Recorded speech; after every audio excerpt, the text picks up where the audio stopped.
Sebelum berangkat memanen madu, koordinasi dimulai, menentukan titik mana yang akan diambil. Setelah peralatan siap, saatnya menuju hutan. Dari Kampung Cikaung Girang, Desa Ujung Jaya, perjalanan menuju hutan Gunung Hoje ditempuh dalam waktu sekitar 1,5 jam. Oh, tuh odeng tuh. Mana? Tuh. Sahutan itu mengawali pencarian, seolah menjadi pembuka bagi para peternak tak kala memasuki hutan untuk memanen madu. Satria beserta 4 orang warga, tak lain adalah peternak madu hutan di ujung Kulon, Banten. Masyarakat pemberdayaan Dompet Duafa melalui program peternakan madu hutan. Sementara itu, kelompok mempersiapkan peralatan, tamilung, wadah penampung madu, tambang, pisau, serta upet. Pengasap berbahan baku daun kering yang dibungkus daun basah dianyam dengan rotan, berguna agar lebah menyingkir saat sarang akan diambil. Memanen madu bukan hal mudah, prosesnya sangat hati-hati. Untuk memanjat pohon, digunakan teknik tigai rambat, yakni dengan titian rotan dari pohon ke pohon, yang rata-rata tingginya bisa mencapai 30 meter. Sementara salah seorang mengambil sarang lebah, lainnya menunggu di bawah. Meski dilengkapi penutup muka dan peralatan lengkap, risiko bisa saja terjadi. Kita kan manjat itu mesti hati-hati, risikonya itu takut jatuh gitu.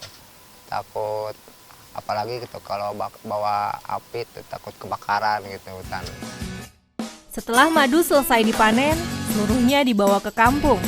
Kemudian ditiris di atas kain saring ke dalam tong penampung madu. Untuk selanjutnya dikemas dalam botol dan ditaruh di koperasi.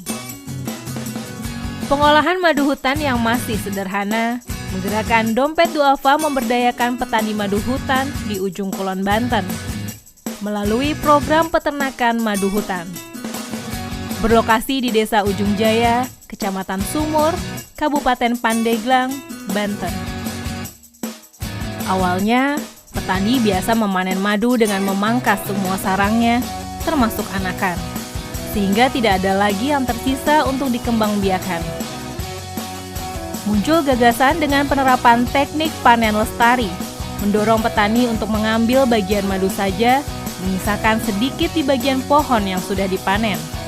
Melalui teknik tersebut, saat musim panen tumbuh bunga sekitar 2 minggu, sisa sarang dapat terisi madu kembali. Petani bisa segera memperoleh madu untuk dipanen. Hasilnya, populasi lebah hutan dapat terjaga.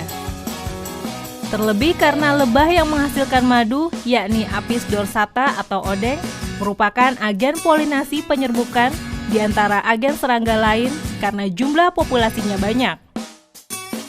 Tak hanya bantuan alat dan modal, pelatihan teknik memanen, pendampingan pasca panen, pelatihan pembuatan produk seperti bipolen, pelembab bibir, diperoleh para peternak.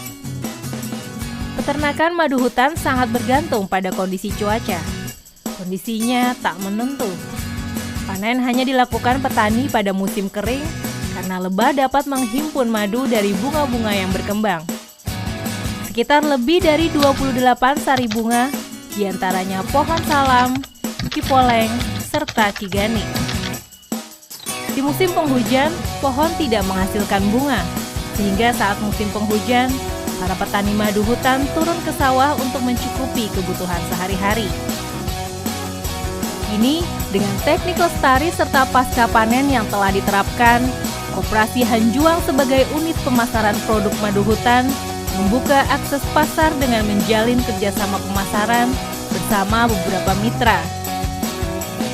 Hasil panen madu fluktuatif, rata-rata di atas 5 ton dalam setahun yang mampu dihasilkan peternak dengan durasi 3-4 bulan. Di tahun 2012 catatan kita itu panen itu sampai 40 ton. Tahun 2013 terbesar itu 2009 banyak, mulai turun di 2010-2011 karena mungkin iklim juga. dan trennya terus menurun. Itu yang coba kita antisipasi dengan tadi teknik panen lestari. Jadi kita juga coba sinergiskan ketika hutan ini ada, ketika hutan ini terjaga, masyarakat bisa memanfaatkan hasilnya, yaitu madu. Jadi kalau hutan hilang, madu juga hilang. Distribusi yang awalnya bergantung pada tengkulak telah diberi alternatif pasar dengan harga lebih bersaing. Peternak di Desa Ujung Jaya, Tamajaya, Cigorondong, dan Tunggal Jaya kini telah menikmati hasilnya.